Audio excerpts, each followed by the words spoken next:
भूतिया किसान।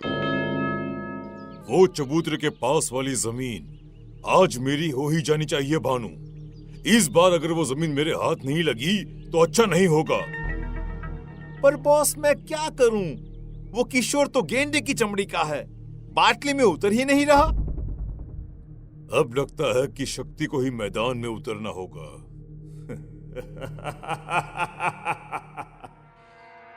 शक्ति एक बिल्डर था जिसका मकसद मधुपुर गांव की जमीन पर कब्जा करना था। वो हर बार किसी न किसी किसान को अपने जाल में फंसाता और उसकी जमीन अपने नाम कर लेता। भानु के जाने के बाद शक्ति अपने कमरे में बैठा था कि तभी अचानक हवा का एक झोंका आता है और सामने रखी डेस्क पर से एक कवर जमीन पर गिर जाता है। ये कागजात यहाँ कैसे? इसे तो मैंने जला दिए थे। तभी कमरे की खिड़कियों के दरवाजे जोर जोर से खुलने और बंद होने लग जाते हैं। ऐसा लगता है मानो एक पल में ही सर्दी आ गई हो। सीलिंग पर लगा पंखा जो बंद था अपने आप घूमने लग जाता है। ये अचानक पंखा कैसे चालू हो गया? और ये कड़ाके की ठंड तो ऐसा लगता है मानो अचानक मई में दिसंबर आ गया हो। शक्ति अपनी अलमारी खोलता है और काले रंग का सूट निकालकर पहन लेता है। Wilson is back. अब किशोर को ठगने का समय आ गया है। काले सूट और टोपी में शक्ति अपने घर से निकल पड़ता है और किशोर के पास पहुंचता है। एक्सक्यूज मी, जरा सुनिए। शहरी बाबू, कहिए कहिए, मैं कैसे आपकी मदद कर सकता हूँ? मैं एक होलसेलर हूँ। अब आपको मार्केट की तलाश करने की जरूरत नहीं है। मेरे लोग आपके ग्रेन्स डायरेक्टली बाय कर लेंगे। क्या शहरी बाबू, सही में? अब हमको इधर उधर भटकना नहीं पड़ेगा। विल्सन किशोर के अनाजों को नकद रुपए देकर खरीद लेता है। अब तो आपको विश्वास हो गया ना कि मैं कोई ठग नहीं हूँ। अगर आपको अपने बाकी ग्रेन्स भी सेल करना हो तो मुझसे मिलिएगा। कुछ दिनों के लिए मैं आपके ही गांव में हूँ। ये मेरा एड्रेस है। शक्ति वापस अपने घर पर पहुंचता है और भानु से कहता है, जब भी ये शक्ति विल्सन बनता है कोई ना कोई किशन फांसे में ही फंस जाता है। अब देखना, वो किशोर कुछ ही देर में यहाँ आता ही होगा। फिर मैं उससे उसके जमीन के पेपर्स पर साइन करवा लूंगा। तभी दरवाजे पर दस्तक होती है और किशोर अंदर आता है। बाबूजी हमको अनाज बेचना है। क्या करना होगा उसके लिए? शक्ति भानु को देखकर मुस्कुराता है और उसे बाहर जाने का इशारा करता है। इन पेपर्स पर साइन कर दो किशोर।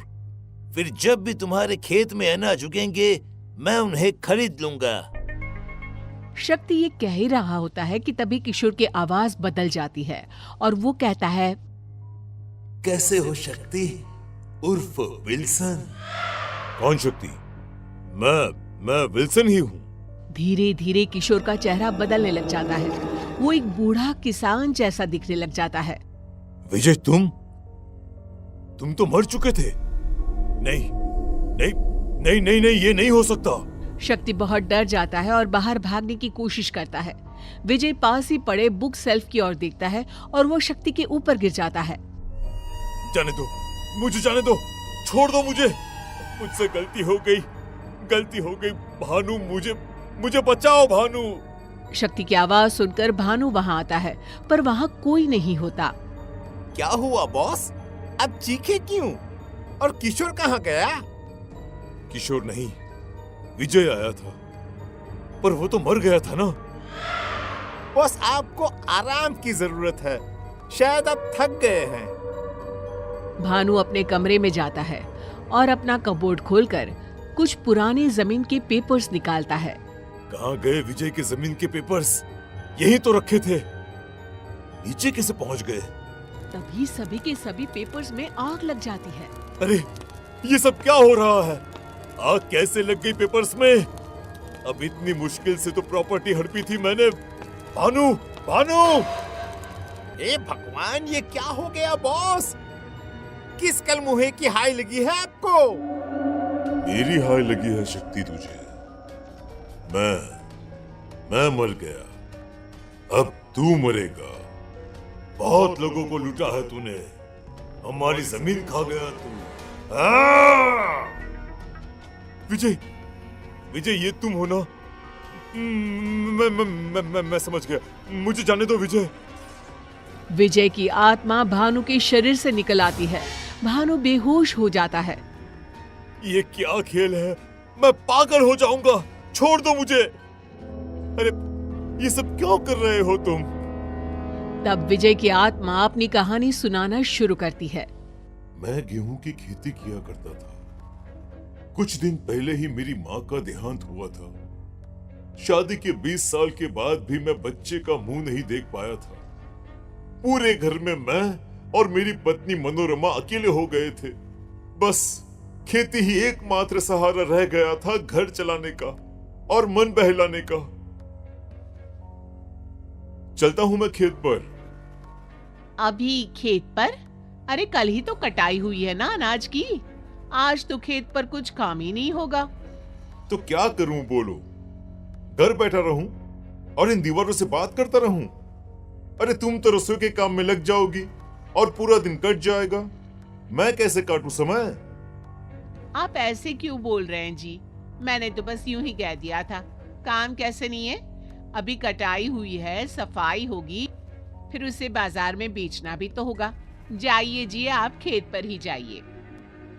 शायद उस दिन ना ही मैं घर से बाहर निकलता और ना ही तुम मुझे धोखा देकर उस जमीन पर बिल्डिंग बनाते। तुम्हें जमीन नहीं मेरी आत्मा लूट ली। मैं ये सदमा बर्दाश्त नहीं कर सका और मर गया। और मेरे बाद मनोरमा भी चल बसी। पर अब मैं तुम्हें किसी और किसान की जमीन हड़पने नहीं दे सकता। शक्ति एक बिल्डर था। उसके मन में किसी के लिए कोई दया भावना थी ही नहीं। गांव के कई किसान उसकी लालच का शिकार बने थे।